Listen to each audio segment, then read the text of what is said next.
여기 여의도 증권가에서 그냥 그 전문가들이 그냥 매일 앉아가지고 국제정세 들여다보고 주식시장을 들여다보고 있는데 아마추어가 그 사람들을 이긴다는 게 그게 확률이 뭐 진짜 낙타가 바늘구멍으로 빠져나가는 그런 확률이죠.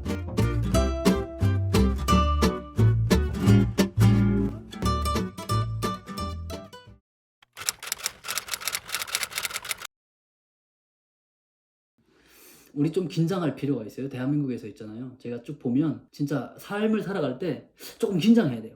북한은 뭔가 그 김정은 세력 밑에 가스라이팅 당해가지고 자기 생각이 없이 살아가는데 우리 대한민국에서는 자본주의 마케팅에 당해가지고 정신줄을 놓고 살아가는 사람들이 꽤 있어요. 그래서 스스로가 내가 지금 자본주의 시장 마케팅에 당하고 있지 않나? 네, 이런 걸 한 번씩 이것도 방법만 다른 거지 이것도 심리전의 한 영역이거든요. 근데 거기 가서 빠졌는데 빠진 걸 몰라요. 저도 어느 순간에 거기 빠져 있더라고요. 제가 정신 차리고 좀 나오긴 했는데 자본주의 마케팅 이런 뭔가 판매하고 사지 않으면 안 될 것 같은 이런 마케팅 있잖아요. 거기 잘 놀아나거든요 우리가.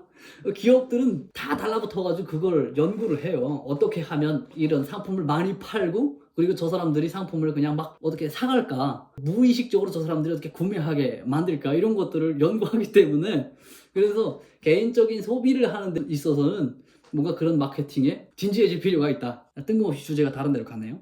네, 그래서 제가 이런 이야기를 하는 거는 제가 타는 차가 500만 원 이하임에도 불구하고 아주 땡큐다, 잘 굴러간다 하는 겁니다. 진짜 몇 억짜리 차를 타고 다니면 근데 돈 많은 분들은 그거 해야 돼요. 돈 많은 사람들은 진짜 그거 돈을 써서 사회에 환원을 뭐 하는 그런 면에서는 해야 됩니다. 그래서 그거를 또 우리가 봤을 때 무작정 막 이렇게 나도 저 차 타고 싶어 하는 것보다 그냥 박수 쳐주는 거죠. 저 사람은 저렇게 돈을 벌어 가지고 저런 방법으로 사회에 환원을 하구나 이런 뭐 그렇게 할 수가 있잖아요. 근데 조금 제가 이거 좀 보수적인 생각으로 본다면 보수적이라는 게 뭐 정치적인 그 보수라기보다 그냥 보수적 개인적인 생각으로 본다면 좀 해외에서 차를 왕창 비싼 값에 사오는 그런 면을 보면 뭐 우리나라에도 좋은 차들이 많은데 굳이 그래야 되나? 네, 우리 대한민국에서 만든 그런 차들 뭐 비싼 차를 타면 이게 사회에 환원이 되고 뭔가 그럴 수 있겠지만 좀 그런 면이 있습니다. 좀 디테일한 얘기는 여기까지 합시다.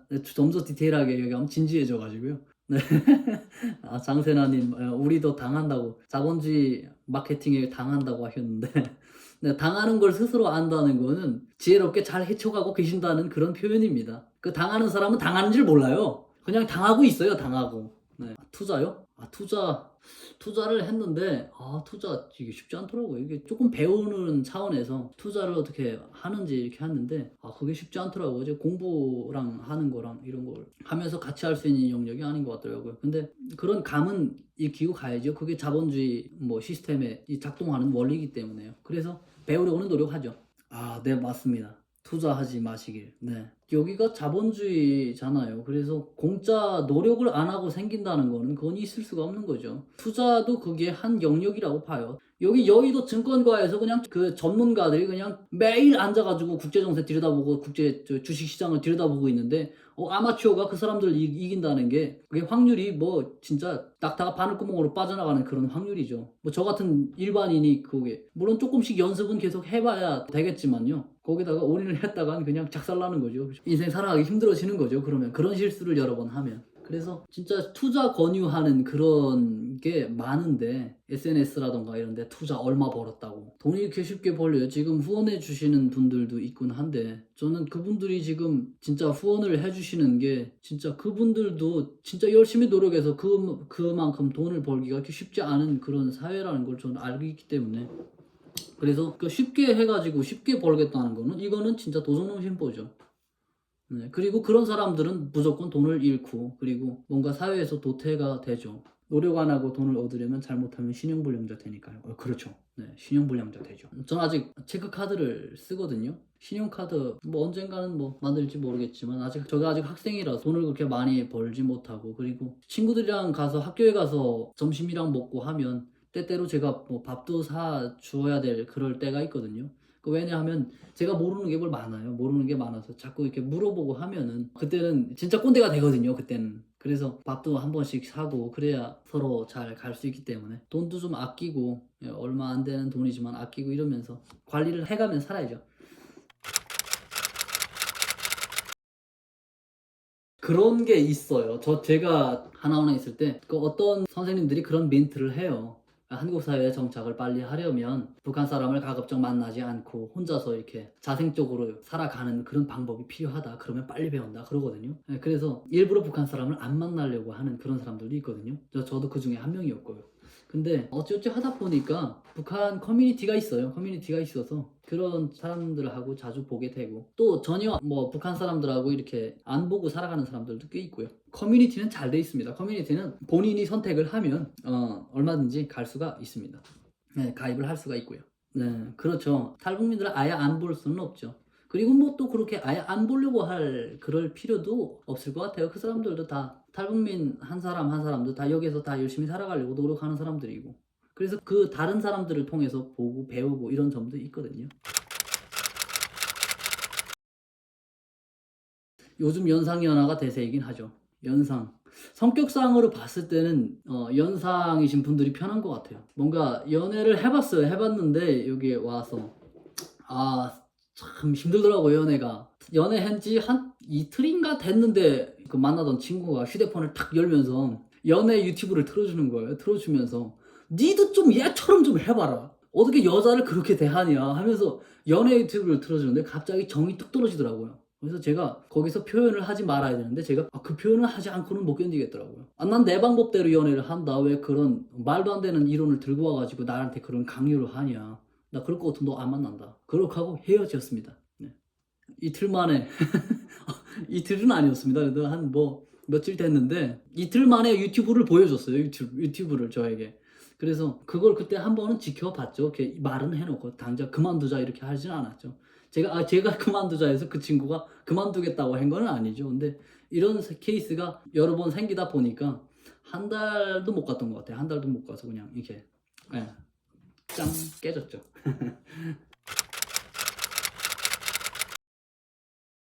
물란한 거는 저 김정은 주의회가 물란한 거죠. 다른 서민들은 그냥 물란할래야 물란할 수 없죠. 매일 생활 총화하고 하는데 어떻게 물란해질 수가 있겠어요.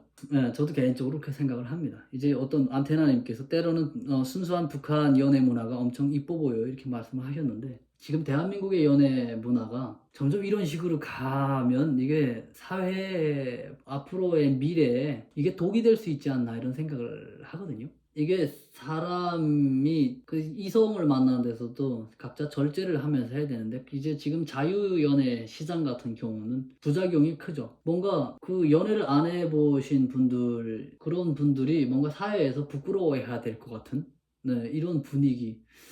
그게 좀 그렇지 말아야잖아요. 근데 지금 문화가 제가 디테일하게 표현 못하겠습니다만 그렇게 좋지만은 않은 것 같아요. 자유연애 문화가. 그런 정해진 틀 안에서 이런 걸 해야 되는데 그 틀을 지금 많이 벗어났다 하는 그런 느낌이 있습니다. 네, 그래서 그 틀을 많이 벗어나가지고 지금 현재 대한민국에서 뭔가 출산율이라든가 결혼이라든가 그런 거를 크게 필요성을 느끼지 못하죠. 네, 그 틀을 벗어났기 때문에. 정부에서 엄청 많이 지원을 해준다고 해도 결코 크게 변화는 없을 거라고 봐요. 어쩌면 이게 정부 탓하기가 제일 편하니까요. 근본적인 문제는 저는 거기에 있다고 생각하지 않아요. 이게 우리 대한민국에서 보편적으로 언론사에서랑 다 이야기하는 걸 보면 청년 세대가 뭐 진짜 여러 가지 경제적 어려움 이것 때문에 못한다 이렇게 이야기하는데 근본적인 문제는 거기에 있지 않죠. 네. 그래서 제가 신중하게 선택을 했다고 하더라도 이게 혼자만 할 수 있는 영역이 아니잖아요. 상대가 언제든지 생각을 쓱 바꿔먹을 수 있고, 그리고 뭔가 우리 아시아권이요, 자꾸 무의식적으로 상대방의 눈치를 보고 그리고 비교하는 그런 게 있거든요. 뭐 SNS의 영향도 있지만 스스로 비교하는 면도 있거든요. 그래서 이게 쉽지는 않아요. 상대방도 본인을 어떻게 대할지 이게 각자 진짜 합이 잘 맞아야 되는데 그런 틀을 다 깨버리다 보니까 그 틀을 유지하기가 참 힘들죠. 네, 통일의 북쪽 국민들은 많은 아이를 낳아야 될 듯요. 네, 북한이야말로 진짜 힘들어서 애를 못 낳죠. 그래도 출산율은 우리 대한민국보다만은 높거든요. 북한 좀 되면 힘들어서 못 낳는다고 하겠죠. 우리 대한민국에서 굶어 죽고 그런 사례가 없잖아요. 그리고 이것도 제가 진지한 이야기. 자꾸 이러면 안 되는데 자꾸 진지한 얘기로 빠지려고 하네. 진짜. 여기에 한국에서는 그러더라고요. 뭔가 학원을 안 보내면 안 되는 것처럼 이렇게 생각하는 경우들이 있는데, 저는 뭐 언제 결혼할지는 모르겠습니다만 결혼을 해서 애가 생기면요, 저는 남들 학원 보낸다고 전 학원 무조건 보내고 그러지 않을 거예요. 제가 물론 경제적 여유가 엄청 돼가지고 뭐 학원을 뭐 보낼 수는 있겠는지 모르겠지만 경제적 여유가 진짜 그렇게 녹록치 않으면 전 학원을 안 보낼 거예요. 안 보내고 그냥 스스로가 그 어린 애들 스스로가 빨리 철들게 해주는 게 가장 빠른 방법이죠. 그래서 공부를 우리 한국에서 학원을 안 가고도 공부할 수 있는 게 엄청 많거든요.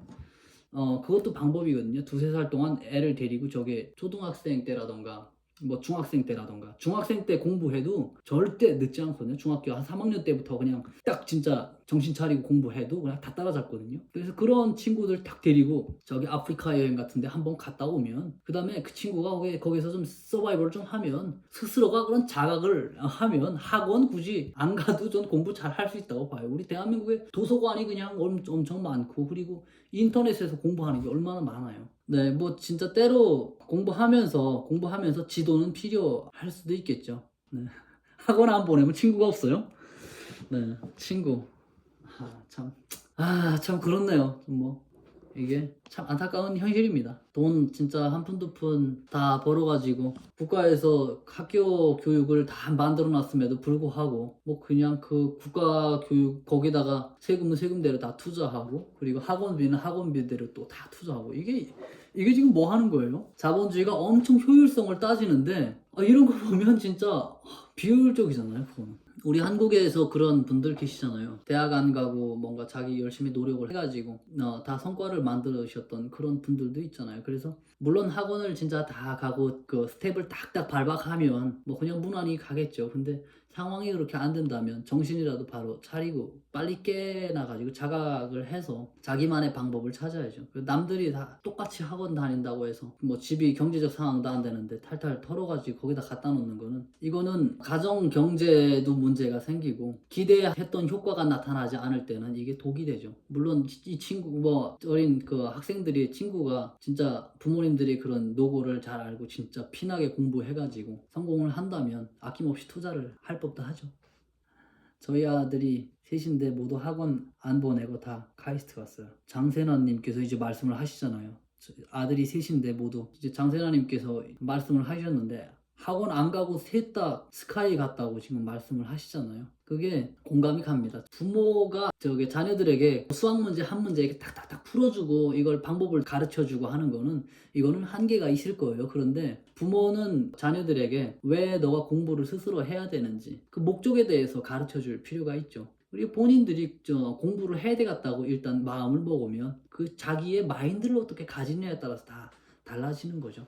그래서 공부의 필요성에 대해서 알려줄 필요성이 있는 거죠. 네. 참 훌륭하십니다. 뭐 부모님들이 진짜 그에 적절한 교육을 하셨으니까 가능했던 일인 것 같습니다. 장세나님께서 잘 되셨네요. 한데 그러게요. 여기 한국에선 또 그렇죠. 근데 또 뭔가 수능을 없애야 된다는 그런 이야기도 어제가 수능 날짜였죠. 수능을 없애야 된다 이런 논의들도 있긴 한데 참 그 문제에 대해서는 좀 애매한 것 같아요. 애매해서 그러면 어떤 기준이 없잖아요. 기준이 없어가지고 학교들이 학생들을 선발할 때 명확한 기준이 없어지니까 아마 그게 지금 한국에서 택하고 있는 가장 뭐 합리적인 방법이겠죠. 뭐 앞으로 새로운 방법이 있으면 계속 논의를 해가고 새로운 방법을 구상해내야 되겠죠. 공부는 DNA도 영향이 있죠. 그런데 DNA만큼이나 어떤 각오를 가지냐 이것도 또 중요한 것 같아요.